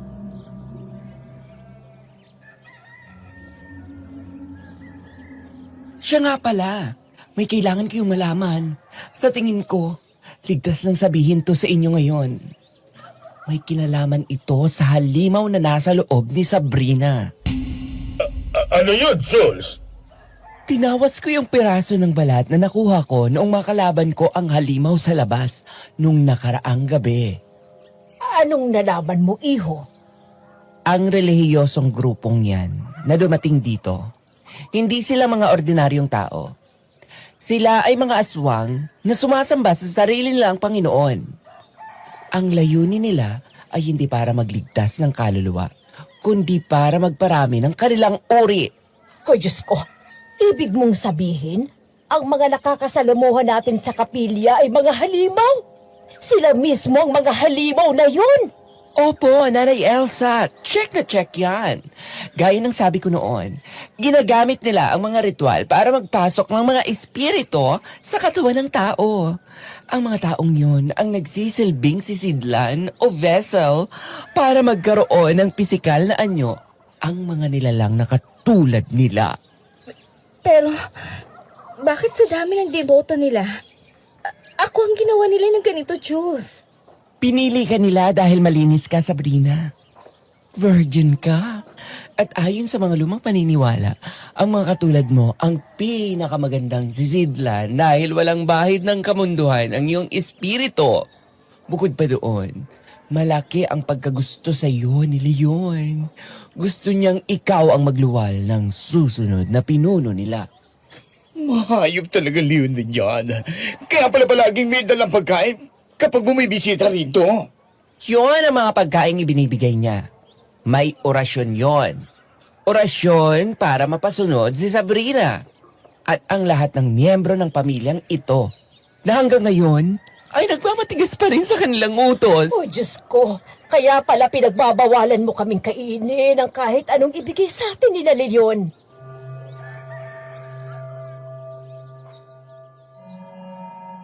Habang nagsasalita ako, nararamdaman ko ang bigat ng katotohanang ibinubunyag ko sa kanila. Ang mga aswang na miyembro ng kapilya ay ang mga espiritu ring yon na nagkaroon na ng pisikal na anyo. Sila ang lahing matagal nang pinabagsak ng aming mga ninunong babaylan bago pa man dumating ang mga Kastila. Noon, pinuno sila ng malalaking pamayanan ng kanilang uri. Ngunit ngayon, sinusubukan nilang ibalik ang kanilang kapangyarihan sa pamamagitan ng pagkalat sa iba't ibang panig ng Pilipinas. At ang baryong ito ang napili nilang maging sentro ng kanilang muling pagkabuhay.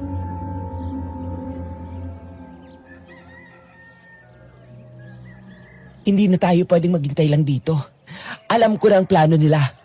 Ang susunod na ritual ay gagawin sa loob mismo ng kapilya kapag kabilugan na ng buwan. Anong dapat namin gawin, Jules? Handa kaming lumaban para kay Sabrina. Kailangan nating unahan sila. Hindi tayo susugod ng walang proteksyon. Gagawa ako ng mga anting-anting para sa inyong lahat, nagawa sa tanso at mga espesyal na ugat na nakuha ko sa gubat. At paano naman si Sabrina?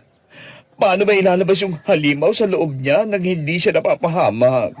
Yan ang pinakamahirap na parte. Kailangan nating isagawa ang isang ritual ng pagpapasukan ng espiritu. Pero magagawa lang natin yon kung mahuhuli natin ang isa sa kanila ng buhay para magsilbing palit ulo. Gagawin ko ang lahat, Jules. Basta mawala na itong nasa loob ko. At matigil ang kasamaan nila rito sa baryo. Simula bukas, maghahanda na tayo. Walang lalabas ng bahay. Tatakpan ko ang lahat ng mga bintana at pintuan ng mas matibay na mga orasyon. Kapag naramdaman nilang gumagawa tayo ng kontra-ritual, tiyak na susugod ang buong baryo sa pangunguna ni Leon.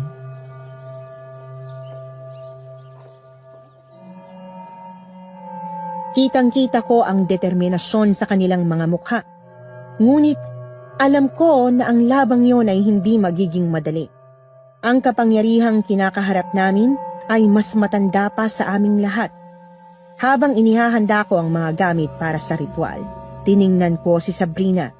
Ano man ang mangyari, hindi ko hahayaang mapahamak siya sa gagawin ko.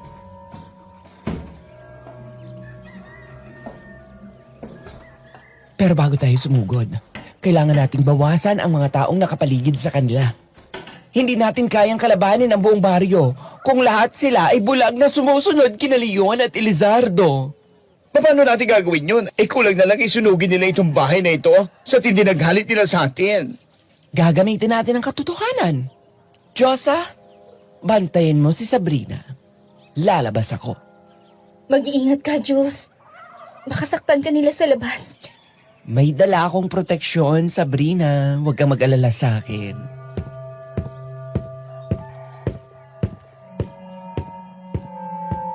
Lumabas ako ng bahay ng walang dalang armas kundi ang mga ebidensyang naipon ko. Nakita ko agad si Anne na nakatayo sa di kalayuan, tila nagmamasid. Siya ang pinakamadaling target dahil alam kong may pagtingin siya sa akin. Kailangan kong gamitin ang paghangang yon para makuha ang tiwala niya at gawin siyang tulay para sa iba pang mga taga-baryo. Kung mapapaniwala ko ang pinakamatinik na tsismosa sa baryo, mabilis nakakalat ang pag-aalinlangan laban sa kapilya. Oh, Jules, bakit ka lumabas? Hindi mo ba alam na pinag-uusapan na kayo sa kapilya? Sinasabi ni Leon na kailangan na kayong palayasin dito para luminis ang baryo. Ann, lumapit ka rito. May gusto akong ipakita sa'yo. Isang bagay na hindi nila sinasabi sa inyo sa loob ng kapilyang yan. Ha? Ano ba yan? Bakit parang ang seryoso mo naman? Nakikita mo ba to? Ito ang nakuha namin sa alimaw na umatake sa amin. Amuyin mo. Amoy na amoy ba ang insensong ginagamit ni na Leon sa tuwing may sermonya? Oo. Eh bakit ganito? Bakit amoy simbahan ng balat ng halimaw? Dahil ang halimaw na kinatatakutan ninyo at ang mga taong sinasamba ninyo sa kapilya ay iisa. Ann, tingnan mo itong listahan ng mga nawawalang tao sa kabilang baryo. Lahat sila pumasok sa grupong yan at hindi na muling nakita. Hindi. Hindi totoo yan. Mabait si Leon. Iniligtas niya kami sa kamalasan. Ann, hindi ka ba nagtataka na buwat nang dumating sila rito, halos wala nang ibang nakakapasok dito sa baryo ninyo? Wala na ring ibang nakakalabas kung walang paalam sa kanila. Bukod doon, halos sila na rin ang kumukontrol at nagtatala ng patakaran dito sa baryo.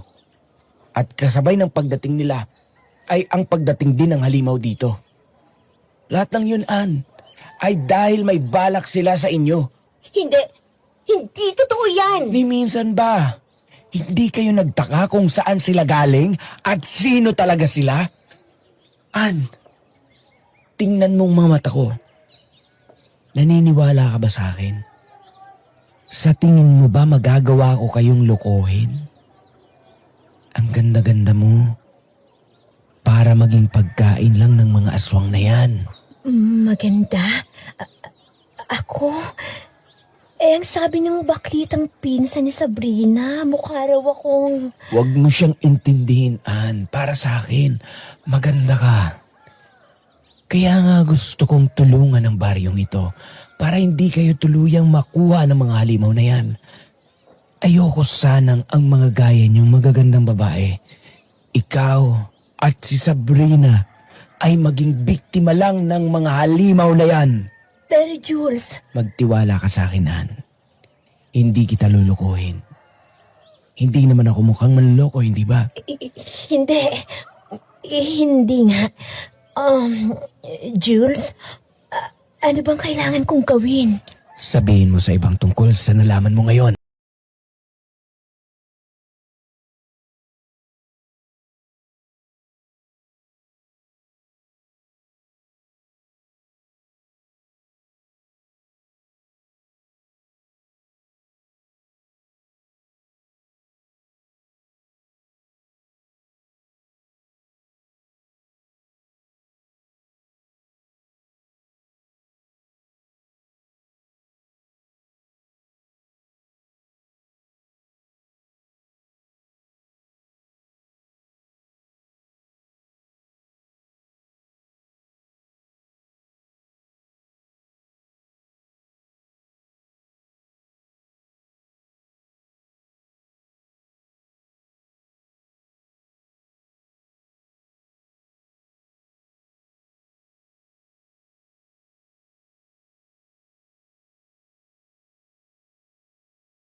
maganda. Kailangan ko siyang kumbinsihin, Sabrina. Siya lang ang pakikinggan ng mga kapwa niya chismosa rito. Kung hindi dahil sa kanya, hindi natin makukuha ang suporta ng ilan sa mga tao dito sa baryo. True. Nakita ko kanina si Aling Melody. Hindi na pumunta sa misa ni Mang Elisardo. Parang natakot yata sa sinabi ni Ann tungkol sa amoy ng balad ng aswang. Maganda yan. Bukas, bago ang kabilugan ng buwan, titipunin natin ang mga lalaking handang lumaban. May dala akong mga pangontra na isasaboy natin sa kapilya. Alam na rin ni Leon ang tungkol sa pag-aaklas. Kaya kailangan na nating maganda. Totoo yan. Kaya nga hindi na rin natatakot sina Elizardo na magpakita ng tunay nilang ugali. Ilan sa mga kabaryo nating hindi dumalo sa misa ang pinuntahan nila sa mga bahay at pinagbantaan. Sinasabi ko na nga ba malapit na kasi ang oras nila. Kaya nagkukumahog na ang mga yan na makalikom ng lakas at dagdag puwersa. Sa kabilugan ng buwan kasi sila nagpapalakas. Dahil yun din ang araw na pinakamahina sila. Ang dadang mga itak namin, Jules. Lalagyan mo na lang ba ito ng basbas? Opo, Tatay Pido. Hindi lang itak ang kailangan natin. Kailangan natin ng sulo at apoy. Ang apoy ang kaisa-isang bagay na hindi nila kayang labanan. Yan ang pinakaiiwasan nila.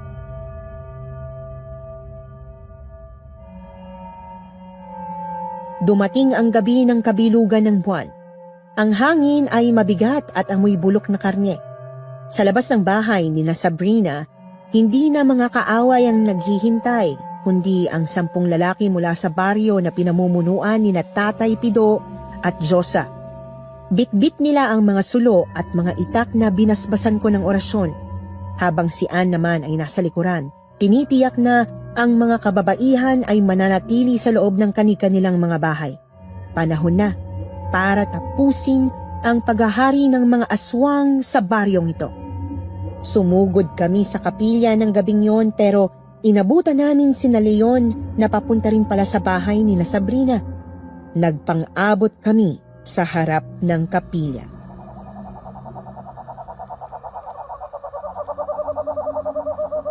Ito! Ibigay ninyo sa amin si Sabrina. Ang batang nasa loob niya hindi para sa inyo. Para sa amin siya. Wala kaming ibibigay sa inyo, Elisardo! O kung sino magkayong mga demonyo kayo! Mawalang iya kayo! Pinaniwala niyo kami na anak ng albularang yan ang batang yung pinagbubuntis ni Sabrina. Ngayon, alam na namin ang totoo. Nagtagumpay kami sa ritual. Ang nasa loob niya ay ang halimaw na magiging susunod naming pinuno. Ang halimaw na ako mismo ang nagtanim sa loob ng kanyang katawan. Leon! Tapos na ang laro ninyo. Alam na ng buong baryo kung ano talaga kayo. Ang kapilyang ito ang magiging libingan ninyo ngayong gabi. Akala mo ba? Ang isang katulad mo ay kayang pigilan ang pagbabalik ng aming lahi? Kami ang dating hari ng lupang to. At ang mga babaylan ang nagpabagsak sa inyo noon. Ngayon, uulitin namin ang kasaysayan. Sugod! Nagsimula ang kaguluhan. Ang mga lalaki ng baryo ay sumugod dala ang kanilang mga sulo. Ang mga miyembro ng kapilya ay nagsimulang magbago ng anyo bilang mga aswang. Ang kanilang mga balat ay bumubuka, ang mga kuko ay humahaba, at ang kanilang mga mata ay nagliliyab sa pula. Pero dahil sa mga anting-anting na ibinigay ko, hindi sila makalapit ng direkta sa mga tao. Bawat saksak ng itak na may basbas ay nagdudulot ng itim na usok sa kanilang mga katawan. Habang nagkakagulo sa labas, pumasok ako sa loob ng kapilya kasama si Sabrina para isagawa ang huling ritual. Sabrina, humiga ka sa gitna ng altar na ito. Bilis! Huwag kang matatakot. Kahit anong marinig mo. Tandaan mo, nandito lang ako. Hindi kita iiwan. Jules, ang sakit. Parang may gustong kumawala sa loob ko. Inumin mo ito. Sabrina, ngayon na! Ano to, Jules? pait! Ako! Ang sakit! Diyos! Labas! Lumabas ka sa kanya, demonyo ka! Sige, Sabrina, isuka mo! Isuka mo ang alibaw na nasa sinapupunan mo! Isang nakakangilong tili ang umalingaw-ngaw sa buong kapilya. Isang itim na anino ang dahan-dahang lumabas mula sa bibig ni Sabrina. May anyo itong hindi maipaliwanag, parang tumpok ng mga uod na naging hugis bata. Sa labas narinig ko ang huling hiyaw ni Leon nang masunog siya sa sulo ni Tatay Pido. Sa loob, itinuso ko naman ang tansong kutsilyo sa nilalang na isinuka ni Sabrina. Nagliyab ito ng asul na apoy hanggang sa maging abo. Sa wakas, ang nilalang na nagpapahirap kay Sabrina ay tuluyan ng naglaho.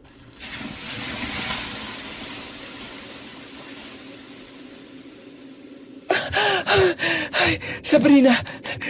Sabrina, gising! Tapos na. Wala na siya. Diyos! Ang gaan ng pakiramdam ko. Diyos ko, salamat. Ligtas ka na. Halika! Lumabas na tayo. Jules! Bilisan mo! Marami nagsugat ang mga kabaryo natin. Susunugin na namin itong kapilya gaya ng bilin mo. Tay Pido, pakialalayan ho si Sabrina. Ako nang gagawa ng huling pag-atake sa mga walang iyang yan. Salamat sa Diyos at ligtas ka na, anak. Salamat sa iyo, Jules. Utang namin sa iyo ang buhay ng anak ko.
Mukhang maayos ang pakiramdam mo, Sabrina. Nakakabangon ka na ng hindi nahihilo. Oo, Jules. Salamat sa huling inuming binigay mo kanina. Parang gumaan na talaga ang buong katawan ko pati ang isip ko. Mabuti naman. Kailangan mo nilang ubusin ang mga pinakukulo ang herbal medicine si Nanay Elsa para tuluyang bumalik ang lakas mo. Jules, tungkol nga pala sa lahat ng ginawa mo para sa amin. Hindi ko alam kung paano ka pasasalamatan. Kung wala ka, baka wala na rin ako ngayon. Ginawa ko lang ang dapat, Sabrina. Pero may isang bagay akong gustong aminin sa'yo. Hindi ko na ito kayang itago pa ngayon. Lalo na tapos na ang gulo. Ano yun? Parang seryoso ka yata ngayon. Nung una akong dumating dito, ang tanging nasa isip ko lang ay ang tapusin ng misyon ko bilang albularyo. Pero habang tumatagal na kasama kita, Nagbagong nararamdaman ko. Hindi na lang ito tungkol sa misyon ko. Ang totoo, Sa gitna ng payapang hapong yon, matapos ang ilang linggong kaguluhan, nagkaroon ako ng lakas ng loob na harapin ang katotohanan. Sa lahat ng panahong magkasama kami sa gitna ng takot, sa bawat panganib na hinarap namin at sa mga simpleng pag-uusap namin sa gabi habang nagbabantay ako sa kanya, totoong nahulog na pala ang loob ko kay Sabrina. Sa pagkakataong ito, hindi na ako nagtatago sa likod ng anumang pagpapanggap.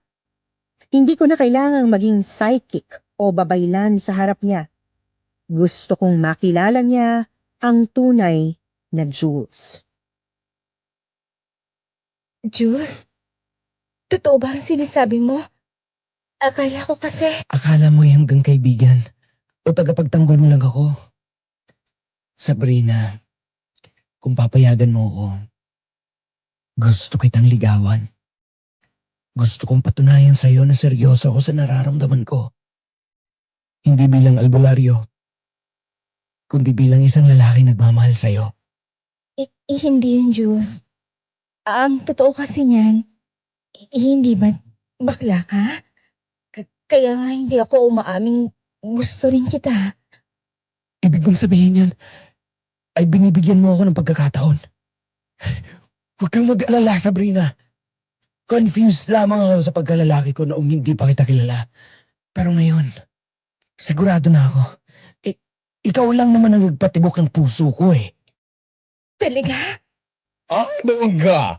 Sabi ko na nga ba, may something na namumuo sa inyong dalawa eh.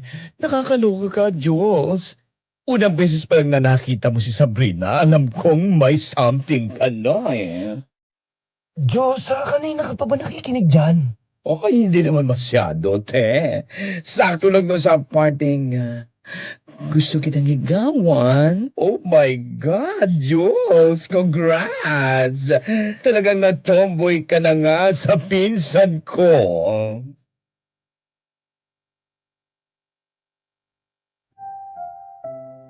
Hindi naging madali ang sumunod na mga buwan, pero naging matatag ang pundasyon ng aming relasyon.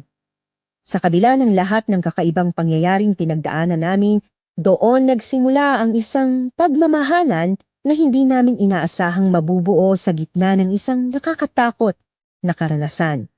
3 taon din kaming naging magkasintahan ni Sabrina. Sa loob ng 3 taong yon, dumaan kami sa normal na proseso ng pagliligawan, pagkilala sa isa't isa, at pagbuo ng mga pangarap na malayo sa mundo ng mga aswang at kababalaghan.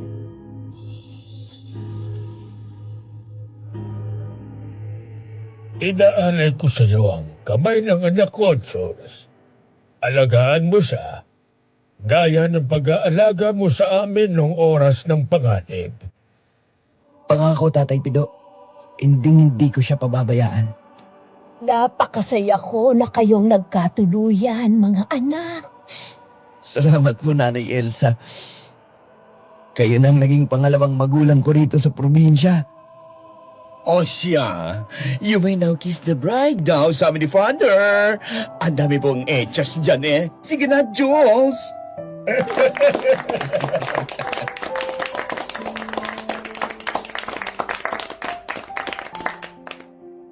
Ikinasal kami ni Sabrina sa mismong baryo kung saan kami nagkakilala. Pero sa pagkakataong ito, hindi na sa kapilyang nasunog, kundi sa isang maliit at payapang simbahan na itinayo ng mga taga-baryo matapos silang magising sa maling paniniwala. Hanggang ngayon, dito pa rin kami namumuhay ng payapa sa probinsya. Nagtayo kami ng maliit na negosyo ni Sabrina, gamit ang perang naipon ko noong sa Maynila pa ako nagtatrabaho. Si Josa naman ay nagpa siyang bumalik sa Maynila para ipagpatuloy ang buhay niya doon, pero madalas siyang bumibisita rito kapag bakasyon. Muli nang bumalik ang sigla ng aming baryo. Ang dating liblib at nakakatakot na lugar ay isa na ngayong modernisadong komunidad. Halos nakalimutan na rin ng mga tao ang naging karanasan nila noon sa ilalim ng pamumuno ni na Leon at Elizardo. Para sa kanila, isa na lang itong kwentong bayan na ikinukwento sa mga bata para hindi magpagabi sa labas. Ngunit para sa akin, ito ang naging dahilan para mahanap ko ang tunay kong pagkatao at ang babaeng makakasama ko habang buhay. Dito na nagtatapos ang aking kwento, Miss Anne. Maraming salamat sa kwentong Takip Silim sa pagkakataong maibahagi ang karanasang ito. Ako muli si Jules at ito ang aking kwento. Sa mundong puno ng mga aninong nagtatago sa likod ng mabubulaklak na salita, mahirap nang kilalanin kung sino ang tunay na tagapagligtas at kung sino ang tunay na halimaw. Ang kwentong ito ni na Jules at Sabrina ay hindi lamang isang paglalakbay sa gitna ng mga aswang at sinaunang ritual. Ito ay isang salamin ng ating sariling pakikipagsapalaran sa paghahanap ng katotohanan. Minsan, ang pinaka-nakakatakot na kalaban ay hindi yung may mahahabang kuko o nagbabago ng anyo sa gabi. Ang pinakamapanganib na halimaw ay ang mga mapagpanggap, ang mga taong ginagamit ang pananampalataya at ang ating mga kahinaan upang tayo ay makontrol at maging sisidlan ng kanilang mga pansariling hangarin.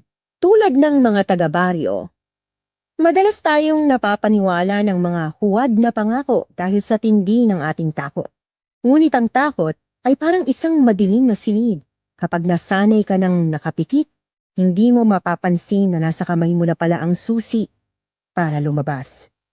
Sa katauhan ni Jules, nakita natin ang isang kakaibang uri ng katapangan. Ipinakita niya na ang pagiging iba sa mata ng lipunan ay hindi isang kapansanan, kundi isang natatanging lakas. Ang kanyang pagkatao bilang isang babaylan ay nagpapaalala sa atin na ang tunay na kapangyarihan ay nagmumula sa pagtanggap sa kung sino tayo. Hindi kailangang maging perpekto para makagawa ng tama. Minsan, ang kailangan lang ay isang pusong handang manindigan para sa taong mahalaga sa kanya. At para kay Sabrina, siya ang patunay na ang kalinisan ng loob ay isang matibay na pananggalang. Sa kabila ng pagtatangkang dungisan ng kanyang pagkatao at gawin siyang instrumento ng kadiliman na naig ang kanyang kalooban. Ang pag-ibig na nabuo sa gitna ng krisis ay hindi isang aksidente. Ito ay gantimpala sa dalawang kaluluwang tumangging magpasakop sa dilim. Hindi nagtatapos ang kwento sa pagsunog sa kapilya. Nagsisimula ito sa bawat pintuan at bintanang muling binubuksan ng walang pag-aalinlangan. Mga mahal naming tagapakinig, naway magsilbing aral sa atin ang kwentong ito. Huwag nating hayaang mabulag tayo ng mga mapanlinlang na sistema. Maging mapagmatsyag, maging matapang, at higit sa lahat, maging tulay tayo ng proteksyon para sa isa't isa. Dahil sa dulo ng gabi, ang tanging nagtataboy sa dilim ay ang liwanag ng katotohanan at ang init ng tunay na pagmamahalan. Maraming salamat sa inyong walang sawang pagsubaybay sa kapalarang ito ni na Jules at Sabrina.